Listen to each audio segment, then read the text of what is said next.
Hello बच्चों, मैं P K Sinha mathematics by P K Sinha class में आप सभी बच्चों का एक बार फिर से स्वागत करता हूँ। बच्चों, मेरा जो पिछला वीडियो था जो रिलेशन लेक्चर 1 था, ये वीडियो रिलेशन लेक्चर नंबर 2 है। इस वीडियो में मैं टाइप ऑफ रिलेशन डिस्कस करूँगा। मैंने बताया आपको, पिछला वीडियो मेरा था जिसमें हमने आपको ये बताया कि व्हाट इज़ रिलेशन, रिलेशन का डिफिनेशन क्या होता है, domain and range of relation क्या होते हैं, रिलेशन ऑन अ सेट क्या होता है, इनवर्स ऑफ रिलेशन क्या होता है, इन सब चीज़ के बारे में बताया। आज हम बताने जा रहे हैं टाइप ऑफ रिलेशन, है ना। सबसे पहला ये देखिए, टाइप ऑफ रिलेशन, ठीक है। Type of relation,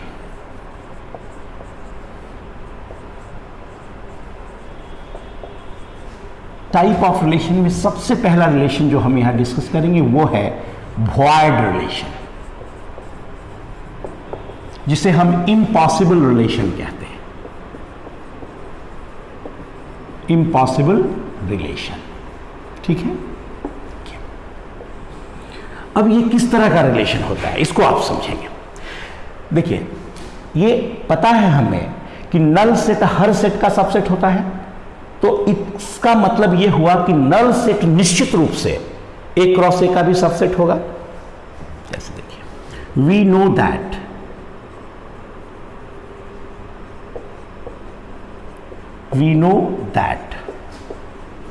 null set is a subset of every set, so it must be a subset of A cross A, where is a non-empty set. We know that null set is a subset of every set, so it must be a subset of A cross A, and a subset of A cross A is called a relation. So null set is also a relation. Null set is also a relation and called void relation. Void relation or impossible relation or impossible relation, ठीक है। Null set हर set का subset होता है, इसका मतलब null set निश्चित रूप से ए क्रॉस ए का भी सबसेट होगा। और यह भी हमें पता है कि A subset of A cross A is called relation, so null set is also a relation and called void relation और इम्पॉसिबल रिलेशन। अब आप कहोगे ये किस तरह का रिलेशन जो है वो होगा। देखिए, इस पर एक एग्जाम्पल हम देते हैं, ठीक है। मान लीजिए A is the set of all students of Patna Women's College.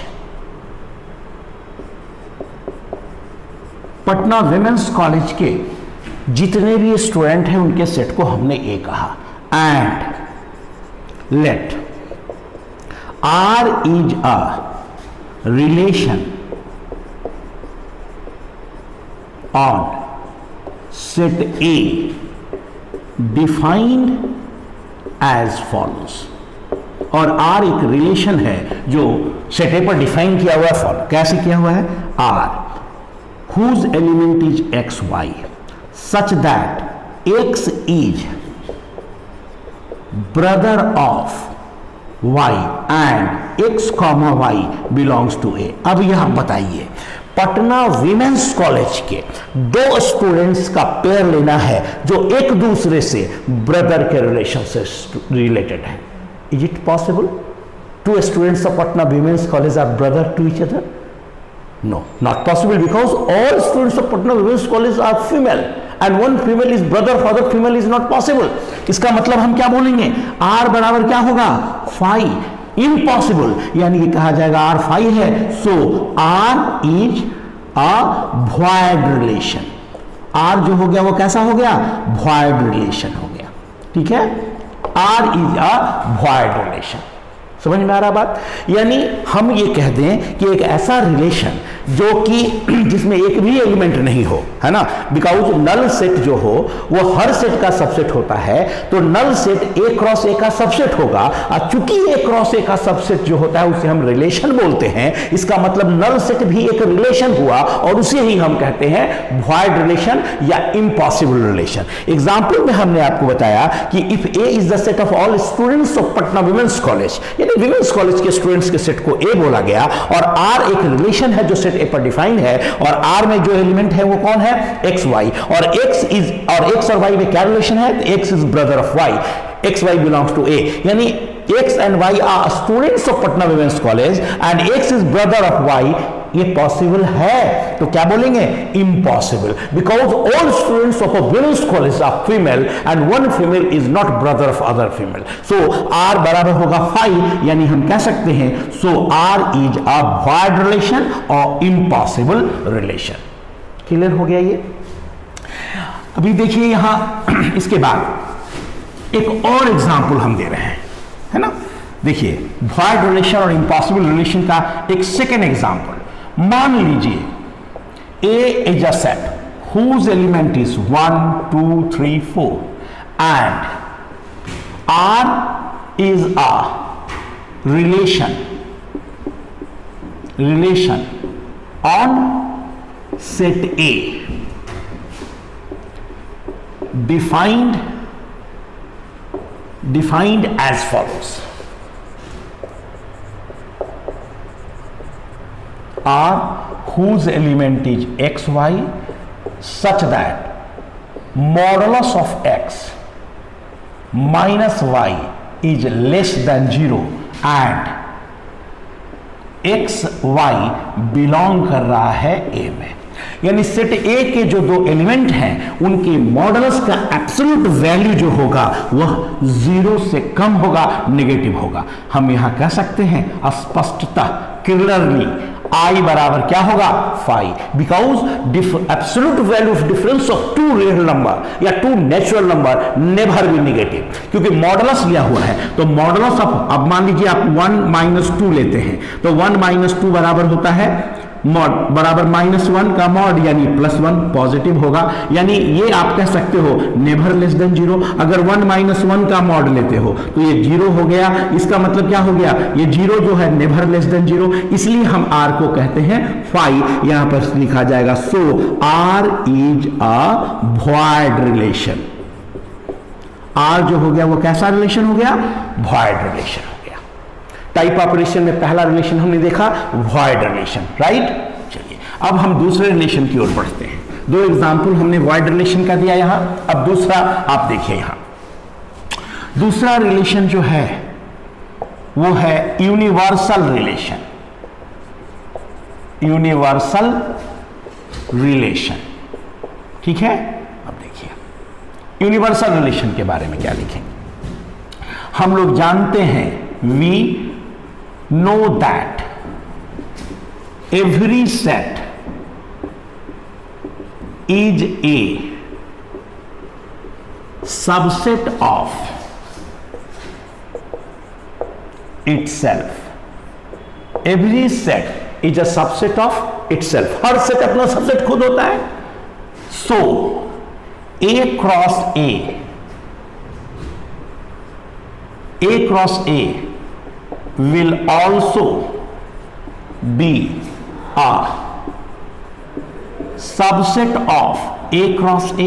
A cross A अपना सबसेट खुद होगा and a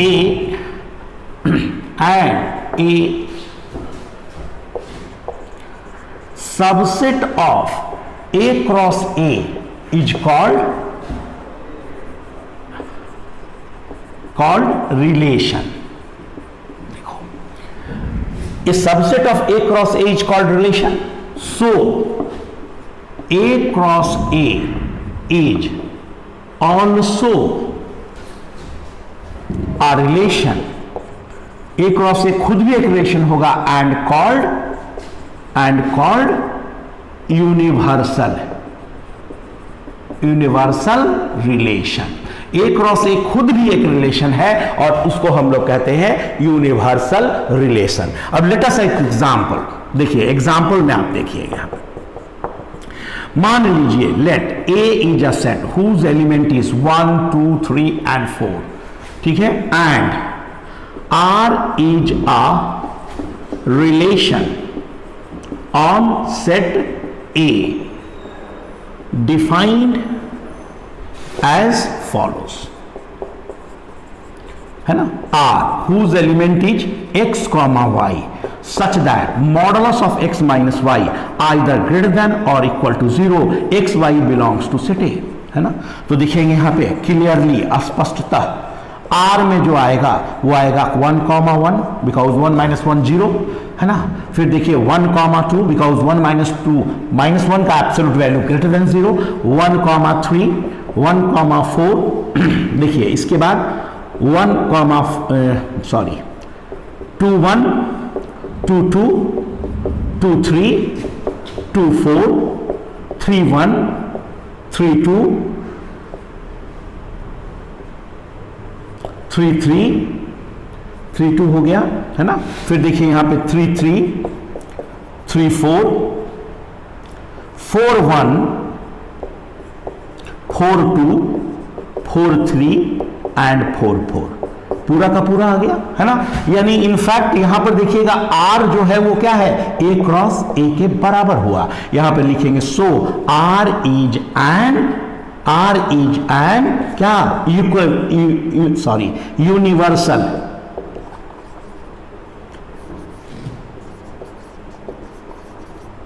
universal relation. R जो हो गया वो क्या हो गया, एक यूनिवर्सल रिलेशन हो गया। यानी we know that every set is a subset of itself, so A cross A is also a subset of A cross A, and a subset of A cross A is called relation, so A cross A is also a relation and called universal relation। देखिए we know that every set is a subset of itself, so A cross A will also be a subset of A cross A, मतलब अपने आप, and a subset of A cross A is called relation, so A cross A is also a relation and called universal relation। और उसका ये example है। Clear हो गया, कोई प्रॉब्लम नहीं इसमें।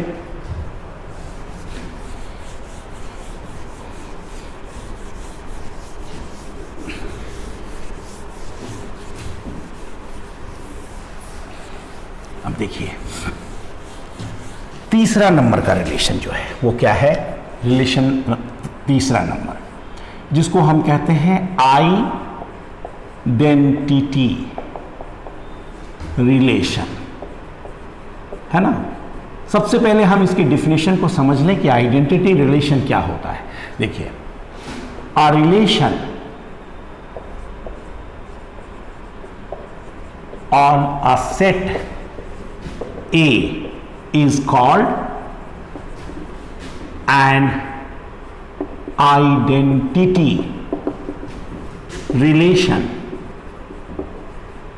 if and only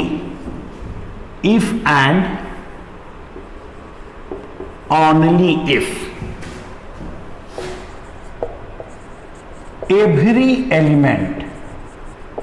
every element of set A is related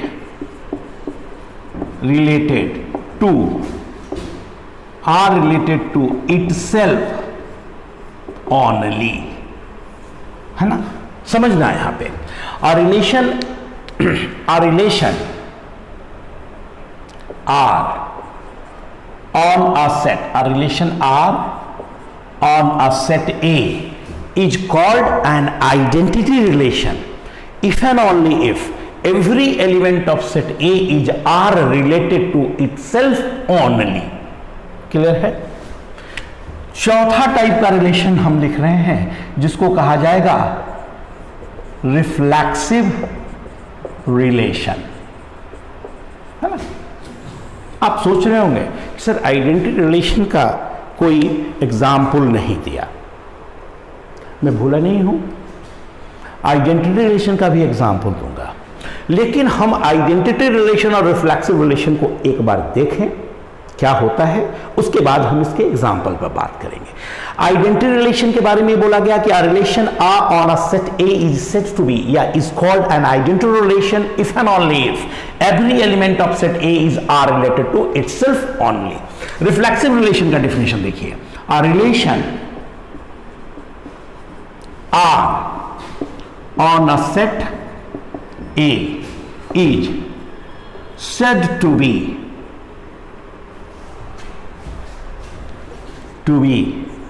a reflexive relation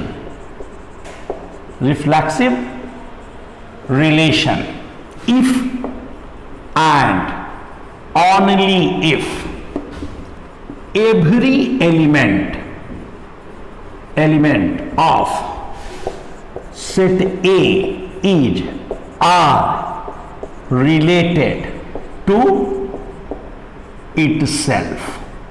अब देखिए इन दोनों डेफिनेशन को अगर आप देखोगे तो आपको लगेगा भाई तो सेम भी बोल रहा है, लेकिन यहां पर इट सेल्फ ओनली है और यहां पर इट सेल्फ है ना। यानी सेट ए का हर एलिमेंट सिर्फ अपने साथ एसोसिएटेड हो, मतलब और किसी के साथ उसका एसोसिएशन नहीं हो, उसे हम आइडेंटिटी बोलते हैं। और सेट ए का हर एलिमेंट अपने साथ एसोसिएटेड हो, सिर्फ अपने साथ एसोसिएटेड हो और अपने साथ एसोसिएटेड हो, इसमें फर्क पड़ता है। मैं चाय पीता हूं और मैं केवल चाय पीता हूं, अंतर है दोनों बातों में। मैं चाय पीता हूं इसका यह मतलब नहीं कि मैं कॉफी या कोल्ड ड्रिंक और नहीं पीता, हो सकता है मैं कॉफी भी पीता हूं, कोल्ड ड्रिंक भी पीता हूं, लेकिन अगर हम ये कह रहे हैं कि मैं सिर्फ चाय पीता हूं या मैं केवल चाय पीता हूं, इसका मतलब हुआ कि मैं चाय के अलावा और कुछ भी नहीं पीता। मैं क्रिकेट खेलता हूं और मैं केवल क्रिकेट खेलता हूं, फर्क है दोनों बातों में। ठीक उसी बात में सेट ए का हर एलिमेंट केवल अपने से एसोसिएटेड हो, उसे हम कहते हैं आइडेंटिटी रिलेशन, और सेट ए का हर एलिमेंट अपने से एसोसिएटेड हो, यानी उसको हम लोग कहते हैं रिफ्लेक्सिव रिलेशन। ये बोला जा सकता है कि identity relation is a reflexive relation, but reflexive relations are not necessarily identity relation. आप इस चीज को नोट में यहां देख सकते हैं, देखिए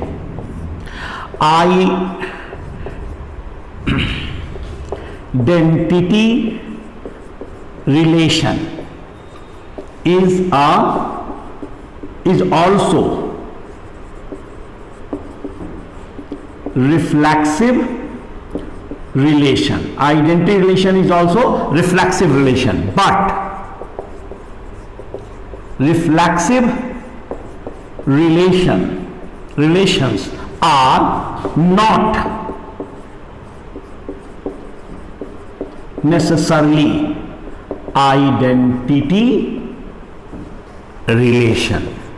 यानी रिफ्लेक्सिव रिलेशन आइडेंटिटी होगा ये जरूरी नहीं है, लेकिन जो आइडेंटिटी रिलेशन है वो रिफ्लेक्सिव होगा। सीधा एग्जांपल, अब यहां पर गौर करो, ए एक सेट है हुज एलिमेंट इज 1 2 3 4, ठीक है, ये है be a set, if A be a set and R is a relation on set R and ये है यहां पे देखो A एक सेट है, B a set, and let R and R1 be two relations on set ए, ठीक है। Where आप गौर करना है यहां पे, है ना, वेयर। अब इसी चीज को हम ऊपर लिख रहे हैं, देखिए ये दोनों का डेफिनेशन आपने देख लिया। अब देखिए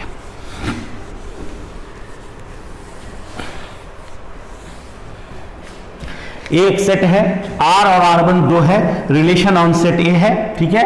R में हमने क्या लिखा यहां पे देखिएगा, 1 1 कॉमा 2 2 कॉमा 3 3 कॉमा 4 4, ठीक है। R1 में हमने लिया, देखिए 1 1 कॉमा 2 2 कॉमा 2 3 कॉमा 3 3 4 4 कॉमा, ये आ गया। अब देखिए R इज आइडेंटिटी, है ना, ब्रैकेट में लिख सकते हैं, इट इज ऑल्सो रिफ्लेक्सिव। क्यों भाई? Because it is also reflexive, R is identity, यहां पर because identity relation on set A, R is identity relation on set A because every element of set A is are related to itself only। ये देखिएगा यहां पर जो relation है set ए, हर element केवल अपने आप से एसोसिएटेड है। 1 1 है, 2 2 है, 3 3 है, 4 4 है। यहां R1 is not identity, R1 एक आइडेंटिटी नहीं है, इट इज ओनली रिफ्लेक्सिव। क्यों रिफ्लेक्सिव? बिकॉज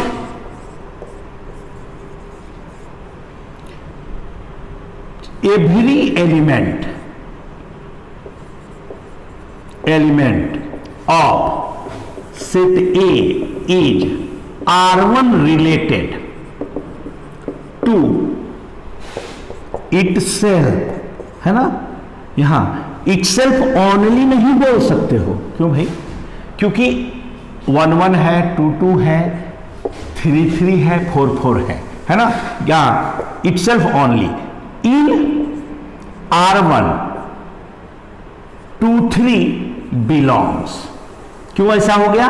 दो इन R1 2 3 बिलोंग्स, तो इसलिए हम कह सकते हैं कि R1 रिलेशन जो है वो आइडेंटिटी नहीं है, वो सिर्फ और सिर्फ रिफ्लेक्सिव है। इसका रीजन ये है कि R1 में 1 1 है, 2 2 है, 3 3 है, 4 4 है, यानी सेट ए का हर एलिमेंट अपने आप से एसोसिएटेड है, लेकिन केवल अपने आप से एसोसिएटेड नहीं बोल सकते हैं जिस तरह की इसके बारे में बोल सकते हैं। क्योंकि यहां पर R1 में हमने देखा 1 1 2 2 3 3 4 4 के अलावे यहां पर 2 3 भी बिलोंग कर रहा है, तो हम ये बोल सकते हैं कि सेट ए का हर एलिमेंट अपने आप से एसोसिएटेड है, केवल अपने आप से एसोसिएटेड नहीं कहा जा सकता। लेकिन आर में अगर बोला जाए तो हम ये कह सकते हैं कि सेट आर का हर एलिमेंट अपने आप से केवल और केवल अपने आप से एसोसिएटेड है, इसलिए आर जो है आइडेंटिटी रिलेशन होगा। और we know that identity relation is also reflexive relation, इसलिए हम कह सकते हैं कि आर अगर आइडेंटिटी है तो इसको हम लोग रिफ्लेक्सिव भी बोल सकते हैं। लेकिन R1 जो है वो रिफ्लेक्सिव है लेकिन आइडेंटिटी रिलेशन नहीं है, इसलिए ये हमने नोट में लिखा था कि identity relation is a reflexive relation but all reflexive relations are not necessarily identity relation. समझ में आ रहा है ये? अब हम बात करेंगे नेक्स्ट रिलेशन के बारे में।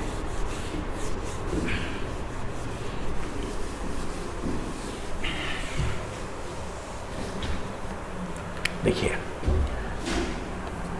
सबसे पहला रिलेशन वॉइड था, void relation, universal relation, identity relation, और चौथा रिलेशन था रिफ्लेक्सिव रिलेशन। ये हुआ पांचवा।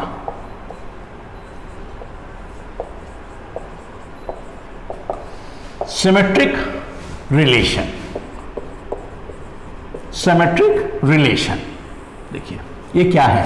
A relation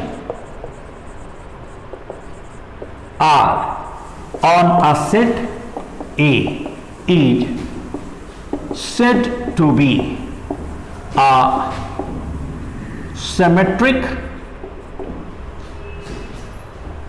relation if AB belongs to R implies BA belongs to R for all का symbol है for all AB belongs to set A, है ना।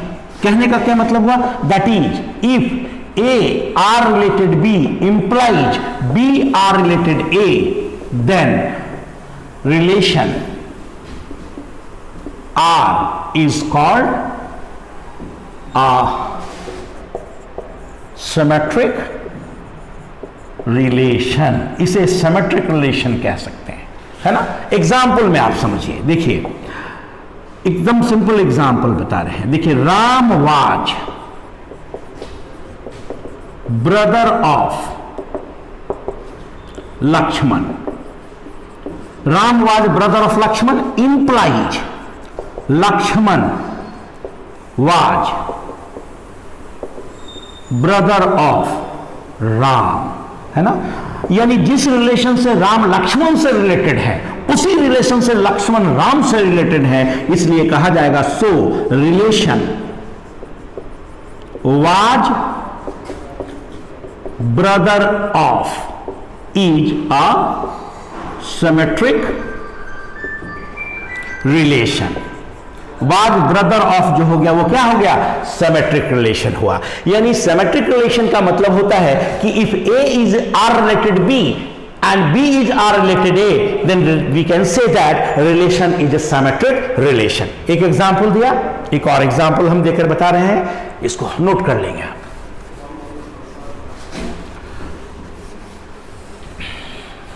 देखिए सेकेंड एग्जाम्पल देखिए आप. If triangle PQR is similar to triangle ABC, है ना, then triangle ABC is similar to triangle PQR, है ना. इसलिए कहा जाएगा so relation is similar to, ये जो रिलेशन है is similar to is a symmetric relation, है ना. ये रिलेशन जो हो गया वो क्या हो गया, सिमेट्रिक रिलेशन, है ना. एक और देखिए यहां पर, Ram was husband of Sita. Ram was husband of Sita, but Sita was not husband of Ram. Sita Ram के हस्बैंड नहीं है, बल्कि यहां पर क्या होगा, Sita was wife of Ram. Sita was wife of Ram, है ना. इसलिए यहां कह सकते हैं so relation was wife of या was husband of is not a symmetric relation, है ना. सिमेट्रिक रिलेशन का मतलब होता है if A is related to B then B is related to A. अगर मान लो ए अगर आर रिलेटेड है बी से, अगर बी भी आर रिलेटेड ए से हो, तो आर को कहा जाएगा सिमेट्रिक रिलेशन. समझ में आ रहा बात. यहां A is R related B is R related A. अब यहां पर देखिएगा 5 greater than 3 but 3 not greater than 5. तो ये जो रिलेशन हो रहा है ना इज नॉट सिमेट्रिक. ये रिलेशन जो होगा वो सिमेट्रिक रिलेशन नहीं होगा. सिमेट्रिक रिलेशन का मतलब होता है if A is R related B implies B R related A, then the relation is called symmetric relation. Clear हो गया. अब इसके बाद हम डिस्कस करेंगे ट्रांजिटिव रिलेशन.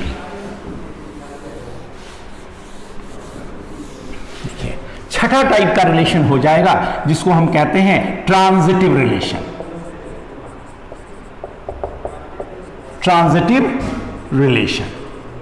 है ना. देखिए a relation R on a set A is said to be a transitive relation if and only if AB and BC belongs to R implies AC belongs to R. समझेंगे बात को यहां. That is, if A are related B and B are related C implies A are related C, then the relation for all A, B, C belongs to A, then relation R is called transitive relation. तो इस relation are को हम कहेंगे कि ये relation जो होगा वो ट्रांजिटिव रिलेशन होगा. एग्जाम्पल में आप देखिए, Ram was brother of Bharat. Ram Bharat के भाई थे, ठीक है. And Bharat was brother of, ऐसे लिखे नीचे में, and Bharat was brother of Lakshman. और भरत लक्ष्मण के भाई थे, तो निश्चित रूप से it implies Ram was brother of Lakshman. ठीक है.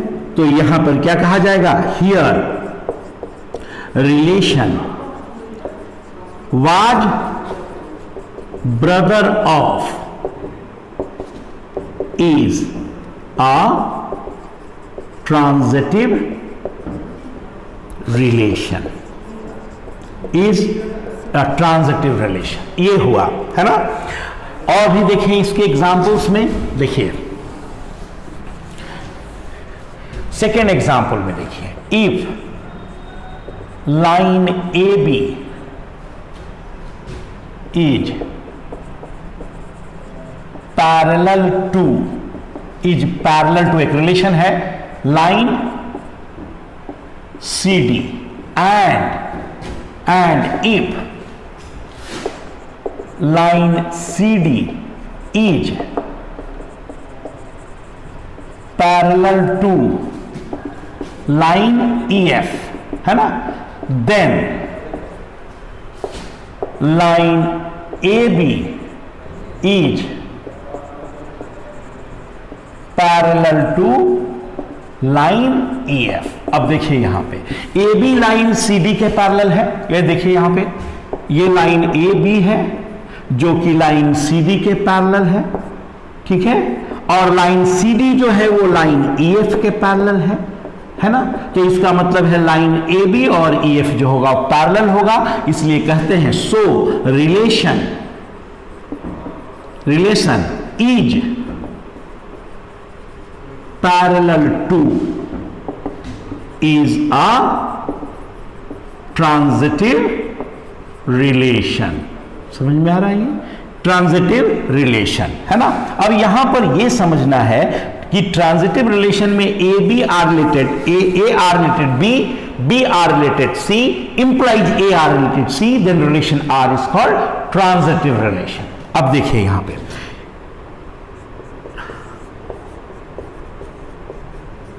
Dasharath was father of Ram. Dasharath Ram के पिता थे. Ram was father of Kush, Lavkush है ना, जानते होंगे आप, father of Kush. But Dasharath was not father of Kush. Dasharath जो है वो कुश के फादर नहीं, ग्रैंडफादर हो गया ना, इसलिए यहां पर here relation was father of, is not transitive, is not transitive. Transitive relation में है कि if A R related B, B R related C, implies A R related C, then relation R is called transitive relation, है ना।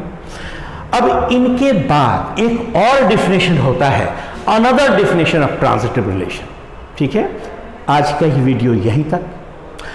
Next video में मैं आपको बताऊंगा कि ट्रांजिटिव रिलेशन का एक और डेफिनेशन क्या होता है, इक्विवेलेंस रिलेशन किसको कहते हैं, पार्शियल ऑर्डर रिलेशन क्या होता है, सिमेट्रिक और स्क्यू सिमेट्रिक रिलेशन के बारे में बात करेंगे, वो क्या होता है, ये नेक्स्ट वीडियो में अपलोड करूंगा मैं। आज का ये वीडियो यहीं तक है ना। मेरा जो अगला वीडियो है बहुत ही जल्द आपका आएगा, लेक्चर रिलेशन जो है लेक्चर नंबर 3, ये रिलेशन लेक्चर नंबर 2 है। इसका वीडियो अगले वीडियो में मैं डिस्कस करने वाला हूं।